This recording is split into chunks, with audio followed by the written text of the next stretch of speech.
Ер адамның мейірімін аңсадым ба, 16 жас үлкен кісіге ғашық болдым. Мен онымен 20 жасымда таныстым. Ол кезде ауылда дүкенде сатушы болып жұмыс жасаймын. Жақсы көзімен қиыла қарап, сауда жасайтын ағайды жақсы көріп қаламын деп ойламадым да. Ол менен 16 жас үлкен еді. Жанұясымен басқа ауылдан көшіп келгенін өз аузынан естідім. Сонда да болса жүрегімде тұңғыш рет ер азаматқа деген ерекше сезім оянды. Жүрекке әмір жүрмейді дейді ғой. Мен оны шексіз сүйдім. Өзіме деген ерекше жылулық пен сүйіспеншілікті сол адамның жүрегінен таптым. Алғашында тығылып, ешкімге білдірмей кездесіп жүрдік. Көзсіз махаббат деген осы шығар сірә. Мен әкесіз өстім. 12 жасқа толғанымда әкем ой дүниелік болған. Жалғыз анам, әпкем екеумізді ештеңеден тарықтырмаймын деп тыраштанды. Әкенің, ер адамның мейірімін аңсап өстім-ау деп ойлаймын. Сөйтіп жүріп, сол адамнан жүкті болғанымды білдім. 6 айға дейін ішім білінбеді. Жастығым шығар, өзімде алаңдамай жүре беріппін. Ішімнің үлкейіп келе жатқанын байқаған ғана әпкеме айттым. Ол тұспалдап анама жеткізді. Алғашында анам қатты қайғырды. Реніштен ауыр сөздерді айтты. Бірақ көндіккені болар. Елдің бетіне қалай қараймын? Нағашыларыңа бар деп мені алыс ауылдағы туысқандарыма апарып тастады. Олар менің келгеніме қуана қойған жоқ. Ұятты болып келіп жатқан адамды қайбір жақтырсын. Бәрі маған ауыр қылмыс жасаған адамдай қарады. Бірақ шешем үшін амалсыз көнген болуы керек. Мені алып қалды.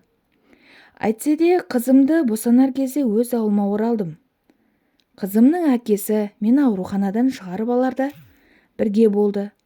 Сөйтіп күнде кешкілікке келіп көмектесіп тұрды. Соғым сойса да жарты етін беріп, бізге екінші жанұясындай қарайласты. Бір ауылда тұрдық. Біздің үй ауылдың шетінде, олар ортасында тұратын. Кейде көшеден ол кісінің әйелін көріп қаламын. Қарауға тәтім бармай, теріс айналамын.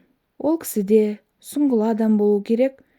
Менің бетімнен алып, не анам мен айқайласып көрген емес. Әпке жездем анаммен бірге тұратын еді. Біз келген соң, бір жұмадан кейін бала шағасымен пәтерге бөлек шықты. Жездем ұятсыз балдызымен тұрғысы келмепті. Анам байғұс ұрсып, сөйлеп алады. Содан соң жылайды. Сосын қайтадан басылып мені жұбатады. Әйтеуір анам мені тағдырдың талқысына тастаған жоқ. Ауырсам басымнан сүйет. Қызымды да балапаным деп бауырына басты. Бірақ біз тұтқындағы адамдардай өмір сүрдік. Тумаларымыздың бәрі бізден теріс айналды. Әсіресе анам ауыр тиді. Күндіз сыртқа шығуға ел жұрттан ұяламыз. Кешкілі қараңғы түсе, анам үйді айналып келіп, «Дариғаш, адам аяғы басылған-ау деймін. Баланы алып шық» деп сыбырлайды. Мен бөпемді орып алып шығамын. Сөйтіп, бейкүнә сәбиімді таза ауамен тыныстатқан боламын.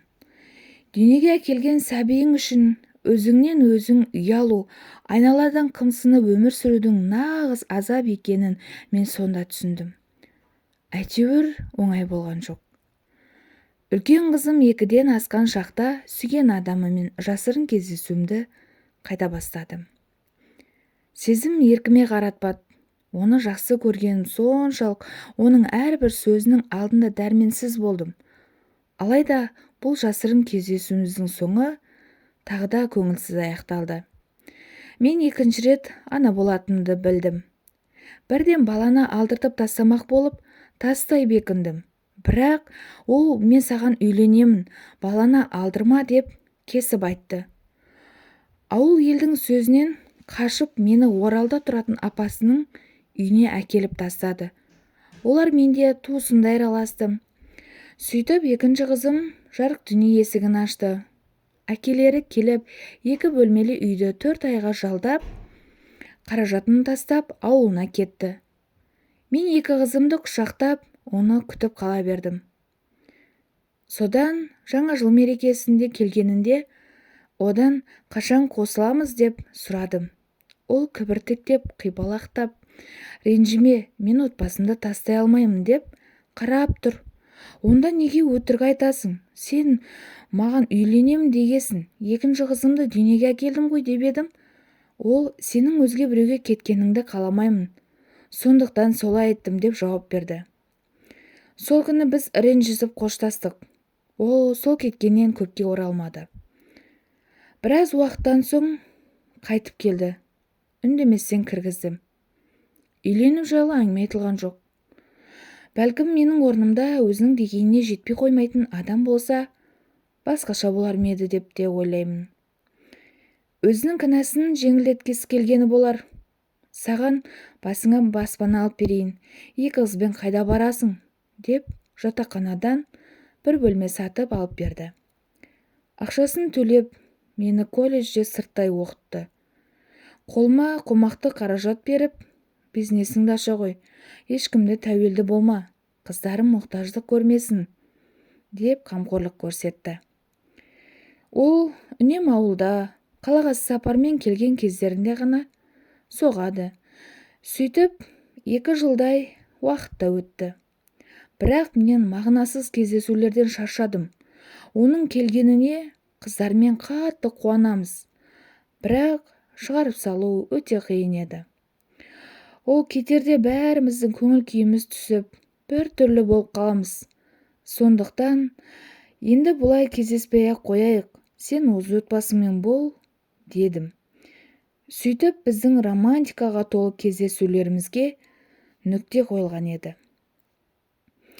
Қазір 1 жылда 1-2 рет қана сөйлесеміз. Онда да 10-15 минут қана. Менің қатты қорқатыным өсіп қалған қыздарының қойған сұрақтарына қалай жауап беремін деген ой. Мама, сен біздің папамызға күйеуге шықпасаң, біз қалай пайда болдық? Десе, не демекпін деп, тұла бойым бір ысынып, бір суынады. Психологиялық бағыттағы кітаптарды ақтарып, өсіп келе жатқан қыздармен ашық әңгіме өткізуге де дайындалып жүрмін. Әрине, әдемі сезімнің құлы болып, оң босағада 2 қызымды құшақтап отырып, қалғаныма налимын. Ақ көйлек киіп, анамның ақ батасын алып, сүйген адаммен қол ұстасып, ақ босағадан аттауға менің де қақым бар еді. Бірақ өмірде адамның өзі ойлағандай бола бермейді екен. Кім не десе де, қиналғаныммен ешқашан мойымадым. Ең бастысы менің сезімім шынайы, таза. Мен оны әлі күнге лайлаған емеспін. Өмірімнің соңына дейін лайламаймын да. Ол кісін жауап бере алмаймын. Өйткені кейде менің жастығымды пайдаланғасы келген ғой деген ойлар да келеді. Бірақ ел жұртқа жаманатты болып, дүниеге әкелген қыздарым мен жүрегім бүршік жарған әдемі сезімнің гүлдері сықылды. Ол кісі егер қайта айналып келсе, мен тағы да қарсылық білдіре алмас едім. Мінекей менің алтын тыңдармандарым. 16 жастағы үрімдей қыздың, кішкене қыздың алғашқы махаббаты осылай болған екен. Тыңдап көрдіңіздер, не ой түйдіңіздер, пікірлеріңізді қалдырыңыздар.